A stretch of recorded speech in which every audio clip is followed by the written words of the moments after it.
नमस्कार, स्वागत है आपका और आप देख रहे हैं अपना यूट्यूब चैनल रीमी की बात। पिछले 12 तारीख को एक मैसेज सोशल मीडिया के माध्यम से वायरल हुआ है और वो मैसेज है आपको वरीयता को लेकर। विशिष्ट शिक्षक और विद्यालय अध्यापक जो बीपीएससी टीआरई के माध्यम से बहाल किए गए हैं, उनको लेकर एक सोशल मीडिया पर एक मैसेज वायरल हुआ है। तो उस मैसेज जो वायरल हुआ है, उसके तह तक जाएँगे और उसके पीछे क्या दावा है? कैसे, किस आधार पे ये मैसेज आपको प्रसारित किया गया है, ये आपको स्प्रेड किया गया है। तो इस वीडियो के सेशन में हम बात करेंगे और आप तक वो प्रूफ लेके आएँगे कि कैसे बीपीएससी शिक्षक बरी होंगे या विशिष्ट शिक्षक बरी होंगे आपको एक-दूसरे में।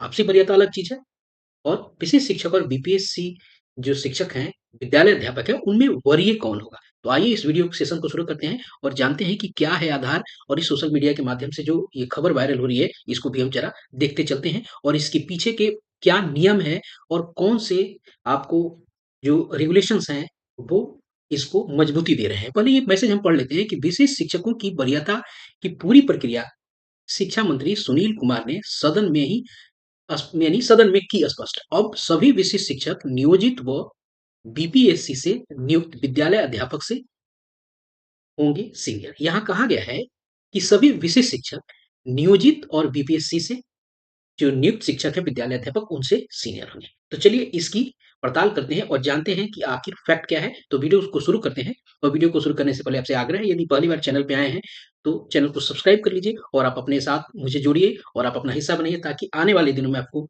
शिक्षा, शिक्षक और शैक्षणिक संबंधी गतिविधियों से संबंधित आप तक वीडियो मैं पहुँचाता रहूँ और आपकी खिदमत और सेवा करता रहूँ और शिक्षा की सेवा करता रहूँ। आइए वीडियो को शुरू करते हैं और देखते हैं कि क्या है। ये मैसेज आपने देखा जिसमें कहा गया है माननीय शिक्षा मंत्री के हवाले से कि सदन में उन्होंने स्पष्ट किया है कि जो विशिष्ट शिक्षक है, ये विशिष्ट शिक्षक जो हैं आपको नियोजित से बड़े होंगे, नियोजित से बड़े होंगे, वरीय होंगे और आपको ये टीआरई के माध्यम से जो बहाल है विद्यालय अध्यापक उनसे भी वरीय होंगे। चलिए देखते हैं ये बात कैसे पुष्ट हो रही है और क्या इसका आधार है। आइए कुछ आपको पहले अधिसूचनाओं को आप तक पहुँचाता हूँ और आप तक उन इन्फॉर्मेशन को लेके आता हूँ कि क्या है। पहले देखते हैं विशिष्ट शिक्षक नियमावली।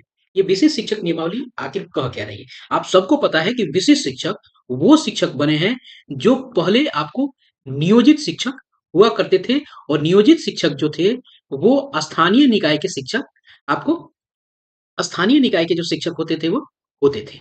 ठीक है? अब ये सक्षमता परीक्षा पास करके ये लोग विशिष्ट शिक्षक बन गए। क्लियर है? ये इतनी इन्फॉर्मेशन हमारे पास पहले से है। तो नियोजित शिक्षक आपको चूँकि स्थानीय निकाय के शिक्षक हैं, तो इनकी वरीयता को हम लोग साइड रखते हैं। नियोजित शिक्षक किसी भी स्थिति में बीपीएससी शिक्षक और विशिष्ट शिक्षक की कैटेगरी में नहीं आएँगे क्योंकि ये राजकर्मी श्रेणी के शिक्षक नहीं हैं। कौन? नियोजित शिक्षक। ठीक है? और विशिष्ट शिक्षक जो हैं और विद्यालय अध्यापक जो हैं, ये आपको अध्यापक है, ये राजकर्मी श्रेणी के शिक्षक हैं। अब पहले देखते हैं इन दोनों की व्यवस्था। पहले विशिष्ट शिक्षक को जानते हैं कि ये इनका योगदान कब से माना जा रहा है, इनकी सीनियरिटी कब से मानी जा रही है और विद्यालय अध्यापक की सेवा की स्थिति क्या है। चलिए पहले विशिष्ट शिक्षक वाला सामने है, उसके बाद हम लोग देखेंगे विद्यालय अध्यापक का। विद्यालय अध्यापक को देखने से पहले विशिष्ट शिक्षक की नियमावली को हम जानकारी में रखते हैं और विशिष्ट शिक्षक की नियमावली को हम देखते हैं और पहले बहुत सारा चीज़ हम लोग नहीं देखेंगे, कुछ चीज़ों को जानेंगे। हम 7 नंबर कंडिका को ज़रा यहाँ नज़र दौड़ाते हैं। 7 नंबर कंडिका कहता क्या है? 7 नंबर कंडिका कहता है वरीयता। इस वरीयता को जानने से पहले कुछ चीज़ों को आपको हम बताते हैं। वो एक चीज़ होता है कि कोई भी अगर कर्मी है, वो नियुक्त होता है, तो वो आपको रहता है पहले परिवीक्षा अवधि में, ठीक है? परिवीक्षा अवधि में रहता है यानी इस परिवीक्षा अवधि में उस जब वो पार कर जाता है तभी उसका सेवा जो है वो क्या होता है? संपुष्ट होता है यानी सेवा उसका कन्फर्म होता है। तो कोई भी व्यक्ति अगर परिवीक्षा अवधि में है तो उसकी सेवा संपुष्ट नहीं रहती है, वो कन्फर्म एम्प्लॉयी नहीं रहता है। तो क्या विशिष्ट शिक्षक के मामले में ऐसा है क्या? तो विशिष्ट शिक्षक की पूरी नियमावली में कहीं भी परिवीक्षा की बात नहीं की गई है। ये एक तरह से ऑटोमेटेड प्रमोशनल और डिपार्टमेंटल एग्जाम है जिसके माध्यम से एक संवर्ग से निकाल के दूसरे संवर्ग में लाया गया है। एक संवर्ग का क्या मतलब होता है? स्थानीय निकाय वाले संवर्ग से निकाल के आपको जो लाया गया है, जिला संवर्ग में लाया गया यानी यूँ कहें कि राजकर्मी के संवर्ग में लाया गया है। ठीक है? राजकर्मी संवर्ग में लाया गया है। तो यहाँ इनकी जो स्थानीय निकाय वाले जो शिक्षक हैं, जो विशिष्ट शिक्षक बन गए हैं, इनकी परिवीक्षा अवधि नहीं है। इनकी पूरी की पूरी नियमावली में कहीं परीक्षा का जिक्र नहीं है, जिक्र है तो वरीयता का। तो पहले देख लेते हैं ये वरीयता का निर्धारण कैसे होगा। जब शब्दों पे जरा गौर करना होता है, अगर शब्दों पे गौर नहीं करेंगे तो इस छोटे-छोटे चीज़ों से बहुत नुकसान होता है। उसको जानना ज़रूरी होता है और ऑफिस जो है इसी में आपको उलझा के रखता है। 7.1 को देखते हैं कि जिला स्तर पर विशिष्ट शिक्षकों की एक वरीयता सूची संधारित की जाएगी। शिक्षकों की प्रत्येक श्रेणी प्राथमिक, मध्य, माध्यमिक, उच्च माध्यमिक के लिए विषयवार अलग-अलग वरीयता सूची तैयार की जाए। ये इसमें कहा जा रहा है, ये चूँकि आप ध्यान रखिए, ये विशिष्ट शिक्षक नियमावली है। उसके बाद हम बीपीएससी विद्यालय अध्यापक को भी जाएँगे, पहले यहाँ देख लीजिए। एक तो सबसे बड़ी बात है कि यहाँ परिवीक्षा नहीं है, यानी इनकी सेवा पहले से आपको संपुष्ट है ये, इनकी सेवा संपुष्ट है, कन्फर्म है सेवा इनकी, क्लियर है। अब सीधा इनकी वरीयता पे आते हैं। आप सबको पता है कि 4 कोटि के शिक्षक विद्यालयों में हैं। एक है आपको प्राथमिक स्तर के, एक है आपको मध्य स्तर या मिडिल स्कूल के, एक है माध्यमिक यानी 9th-10th और एक है उच्च माध्यमिक आपको +2 के। और इन चारों आपको कोटि में बीपीएससी के भी टीचर्स बहाल हैं, यानी विद्यालय अध्यापक भी बहाल हैं और विशेष शिक्षक भी बहाल हैं, चारों कोटि में। अब पहले यहाँ देखते हैं 7.1 हमने जान लिया कि बेसिक शिक्षकों की वरीयता सूची तैयार की जाएगी। तो कैसे वरीयता सूची उनकी रहेगी? 7.2 क्या कहता है? विशिष्ट शिक्षकों की वरीयता निम्नलिखित मानदंडों के अनुसार तैयार की जाएगी। पहला क्या है? पहला है स्थानीय निकाय शिक्षक के रूप में प्रशिक्षित वेतनमान प्राप्त करने की तिथि। यहाँ एक बड़ी बात निकल के यह आई है, स्थानीय निकाय। इसको जरा मैं कलर चेंज कर देता हूँ। स्थानीय निकाय। स्थानीय निकाय का मतलब क्या हो गया? नियोजित शिक्षक जब वो थे, जब वो नियोजित शिक्षक के रूप में आपको ज्वाइन किए थे और जब वो प्रशिक्षित हुए थे, जब वो प्रशिक्षित आपको हो गए थे, उसी प्रशिक्षित आपको प्रशिक्षण की तिथि से, उसी प्रशिक्षित जब हो गए थे, उसी प्रशिक्षण तिथि से उनकी वरीयता का निर्धारण किया जाएगा। जब वो प्रशिक्षित हुए थे, जब आपको स्थानीय निकाय में, यानी जब वो योगदान किए हैं उससे पहले से ही उनकी वरीयता को काउंट किया जा रहा है। क्लियर हो गया? बस बस यहाँ हमें विशेष शिक्षक रूप में यही जानना है, वो परीक्षा अवधि में नहीं है और उनकी जो वरीयता निर्धारित की जाएगी जब स्थानीय निकाय के शिक्षक में पहले जब वो आपको नियुक्त हुए, उसके बाद प्रशिक्षित हुए, उसके ट्रेनिंग का वेतन जब से वो मिल रहा है, वो क्लियर हो गया। ये हो गया आपको विशेष शिक्षक के लिए। उसके बाद आता है, अभी चलते हैं, अब हम बीपीएससी वालों का देखते हैं। अब बीपीएससी जो आपको टीचर्स हैं, यहाँ हम अगर देखें तो आपको बता दें ये बीपीएससी टीचर्स के आपके गजेट्स हैं। अभी हम लोगों ने गजेट देखे किसके?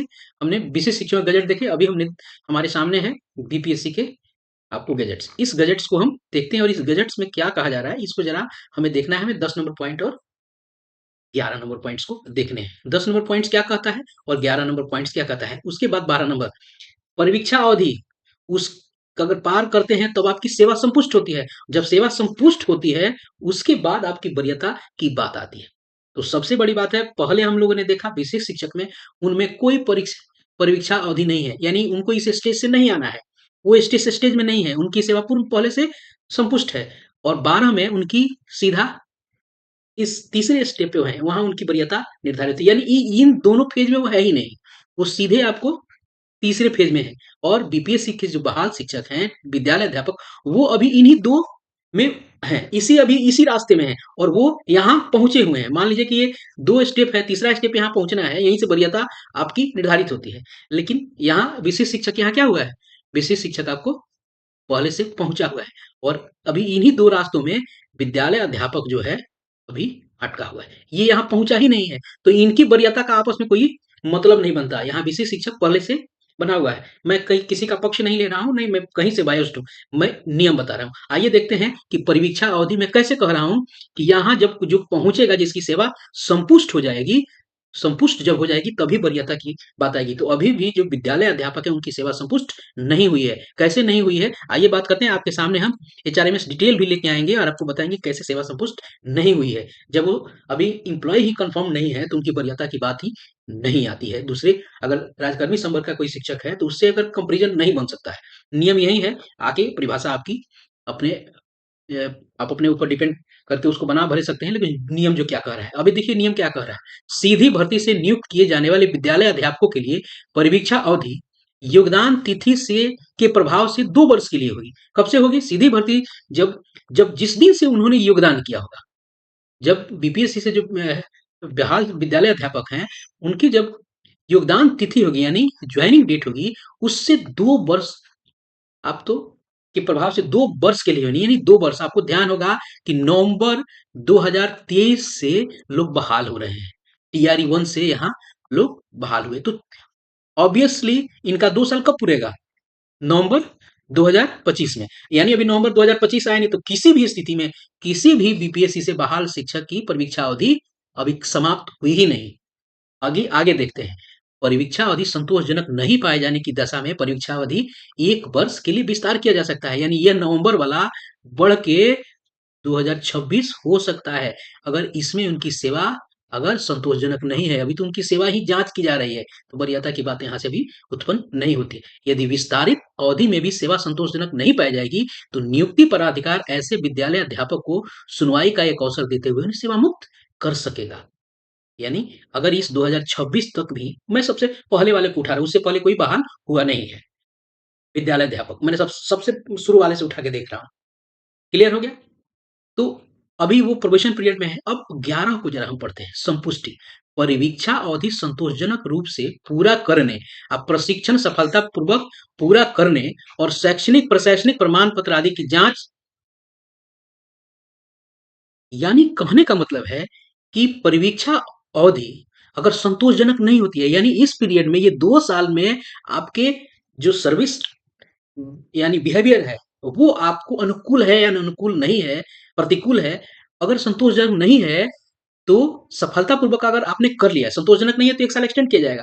अगर परीक्षा अवधि संतोषजनक के रूप में पूरा करने और प्रशिक्षण इत्यादि आप कर लेते हैं और शैक्षणिक प्रशासनिक प्रमाण पत्र आदि की जांच हो जाती है, तब आपकी सेवा संपुष्ट मानी जाएगी यानी कन्फर्म मानी जाएगी। यानी यूं कहें कि किसी भी विद्यालय अध्यापक जो हैं, उनकी सेवा अभी कन्फर्म नहीं हुई है, यानी उनकी सेवा संपुष्ट नहीं है। अभी शैक्षणिक प्रशैक्षणिक प्रमाण पत्र भी आपको जांच के अधीन है ये, और इनकी सेवा भी संतोषजनक कब पता चलेगा? ये पूरे जब 2 वर्ष के टर्म पूरा कर लेंगे तभी। इसी में कई सारे अभी सुनने को मिल रहे हैं, बहुत सारे लोग कई अलग-अलग कारणों से निलंबित हुए हैं। तो कहाँ गया होगा? उनका तो बढ़ के यहाँ चला हो गया, 2026 में चला गया। तो अभी उनकी सेवा संपुष्ट हुई नहीं, तो रास्ता तो अभी उनके कन्फर्मेशन का तो है ही नहीं।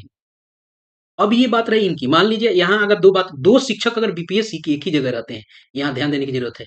2 शिक्षक है, बीपीएससी वर्सेस बीपीएससी, 2 टीचर है, तो उनकी आपसी वरीयता उनके योगदान तिथि इत्यादि से निर्धारित की जाएगी। उनकी वरीयता राज्य से होगी। यहाँ हम विशिष्ट शिक्षक की बात कर रहे हैं और बीपीएससी शिक्षक की बात कर रहे हैं। तो चलिए अब देखते हैं इनकी ये परीक्षा अवधि की बात यहाँ की गई है। क्या इनकी परीक्षा अवधि 1 वर्ष की है कि 2 वर्ष की है? इनकी समाप्त हुई है कि नहीं? आप अगर कहेंगे कि नहीं, हमने तो सुना था कि 1 ही वर्ष का है। आप कह रहे हैं 23 से 25 में नहीं, इसका तो नवंबर में ही हो गया हो, 2000 आपको 24 में ही हो गया होगा। तो किसी भी स्थिति में विशिष्ट शिक्षक जो होंगे, 90% विशिष्ट शिक्षक किसी भी हालत में आपको अगर इस नवंबर को भी आप मान के चलते हैं जो है ही नहीं, ध्यान रखिए, कन्फर्म रखिए, 2 वर्ष आपका जो बीपीएससी टीचर्स हैं उनकी परीक्षा अवधि है। चलिए हम इस नवंबर 2025, 2024, 2026 पे बात करके देखते हैं कि परीक्षा अवधि आपकी है कितनी। अगर यहाँ बात आ जाता है तो किसी भी सूरत में कोई भी विशिष्ट शिक्षक किसी भी विद्यालय अध्यापक से आपको कनीय नहीं होगा। और अभी भी आज के भी कंडीशन में कोटि में हाँ, ध्यान यह देने की ज़रूरत है कि अगर कहीं 1 टू 5 कोटि के शिक्षक हैं और वहाँ बीपीएससी के 6 टू 8 के टीचर्स हैं, तो वो वरीय वहाँ होंगे। चलिए आइए देखते हैं, तो उसके बाद इन आपको व्यवस्था पे बात करते हैं। अब देखते हैं कि एचआरएमएस में क्या व्यवस्था बनती है। बस हम कुछ नहीं जानेंगे, आपको आपको बताएँगे, बस 2 चीज़ें आपको बताएँगे। एक है ये बीपीएससी से बहाल टीचर्स की है और ये है आपका ये विशिष्ट शिक्षक का है और ये बीपीएससी से बहाल टीचर्स का है। अब देखिए बीपीएससी से जो बहाल टीचर हैं उनका ये इस कंडीशन में है और विशिष्ट शिक्षक का यहाँ है। अब देखिए विशिष्ट शिक्षक का एम्प्लॉयमेंट स्थिति क्या है? रेगुलर है। इनकी ज्वाइनिंग डेट अगर मानी जा रही है 1/1/2025, जो सबसे पहला बीपीएससी से बाहर जो बार-बार बीपीएससी निकल रहे हैं, विशिष्ट शिक्षक से जो बहाल हैं, जो उनका योगदान तिथि 1/1/2025 सबसे पहले डेट को मैं लेके चलता हूँ। उनका कंफर्मेशन डेट क्या है? जिस दिन वो योगदान किए हैं, वही डेट उनका कंफर्मेशन है। क्या स्थिति बीपीएससी वालों में हो रही है? आइए देखते हैं। यहाँ एम्प्लॉयमेंट टाइप क्या है इनका? इनका एम्प्लॉयमेंट टाइप है प्रोबेशन, यानी अभी भी ये 2 वर्ष के परिवीक्षा अवधि में है। इनकी सर्विस अभी कंफर्म नहीं है और इनका सर्विस क्या है? इनका सर्विस कंफर्म है। क्यों? क्योंकि जिस दिन ये ज्वाइन किए उसी दिन इनका कंफर्म हो गया, ज्वाइनिंग डेट और कंफर्मेशन डेट सेम है। और इनका confirmation date, service confirmation date क्या है, यहाँ देखिए मैंने 11 एक जो बीपीएससी विद्यालय अध्यापक हैं उनका ज्वाइनिंग डेट किसी का मैंने उठाया है 18/11 को 2023 को वो ज्वाइन किए हैं। कंफर्मेशन डेट कब बन रहा है, कंफर्मेशन डेट 2 साल बाद बन रहा है। यानी यहाँ हेल्थ प्रूफ है कि 2 साल आपको प्रोबेशन पीरियड में रहना ही रहना है। अभी आपकी प्रोबेशन पीरियड चल रही है, कोई भी होगा सबसे पहला वाला का उठा के देखा जाए उसका ही चल रहा है, तो बाद में बहाल होने वाले की तो बात ही अलग है। अब बात आती है कोटि बदल जाता है। यहाँ तो क्लियर हो गया कि बीपीएससी से और विशेष शिक्षक में सेम कोटि में अगर कोई है तो वहां विशेष शिक्षक आपको वरीय होगा, किसी भी स्थिति में वरीय होगा। ये स्थिति आपको यहाँ हमने बताई, ये ध्यान रखिएगा।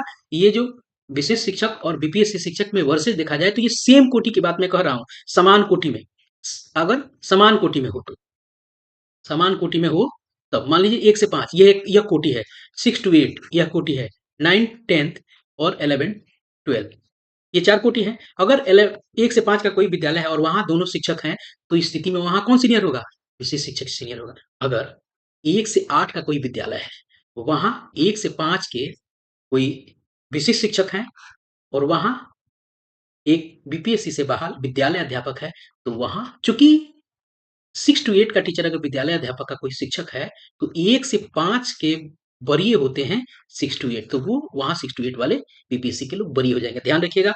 अपग्रेडेड यानी और ऊपर वाले अपर कोटि जो होते हैं, अपर ग्रेड वाले जो विद्यालय हैं अपर कोटि के, उसके टीचर्स जो है नीचे वाले से वरीय होंगे किसी भी सूरत में। 1 से 5 6 to 8 बड़ा होगा, 6 to 8 से 9th 10th होगा, 9th 10th से 11th 12th होगा। अब तो व्यवस्था दूसरी बन रही है, 6 to 12 की बात आगे बन रही है। लेकिन इतना भी जानिए कि सेम कोटि में अगर कोई विद्यालय है, सेम कोटि में विशिष्ट शिक्षक ही आपको वरीय होगा बीपीएससी से बहाल टीचर्स के समान कोटि में। अगर कोटि अब ऊपर वाला है, उच्च कोटि है, तो वहाँ अगर बीपीएससी का कोई बहाल टीचर है तो नीचे वाले विशेष शिक्षक से वो वरीय हो जाएगा। ये हमेशा ध्यान रखने की जरूरत है। तो इस वीडियो में मैंने प्रयास किया कि आप तक वो कंक्रीट इन्फॉर्मेशन आप तक पहुंचे कि कोई भ्रम, और चूंकि वरीयता को लेके विद्यालय में बहुत आपसी द्वेष बहुत बना रहता है, तो यह चीजें स्पष्ट होनी चाहिए और क्लियर होनी चाहिए। विधानसभा में बहुत सारी बातें पूछी गई, वहां अस्पष्ट कहीं नहीं कहा गया है। वहां बार बार घुमा घुमा के कहा जाता है स्थानीय निकाय के शिक्षक हैं, वो बीपीएससी तो विशेष शिक्षक जो है स्थानीय निकाय के शिक्षक नहीं है, ये राज्यकर्मी श्रेणी के शिक्षक है। दोनों राज्यकर्मी श्रेणी के शिक्षक हैं। स्थानीय श्रेणी में आप बीपीएससी से बाहर टीचर्स बिल्कुल बढ़िया होंगे, जैसे पहले भी होता आया है। तो इस वीडियो में इतना ही, मिलते हैं जल्दी ही नए कंटेंट और नए इन्फॉर्मेशन के साथ। यदि मेरा विश्लेषण, मेरे इन्फॉर्मेशन आपको पसंद आते हैं तो वीडियो को लाइक कीजिए, लोगों के साथ शेयर कीजिए। धन्यवाद। जय हिंद।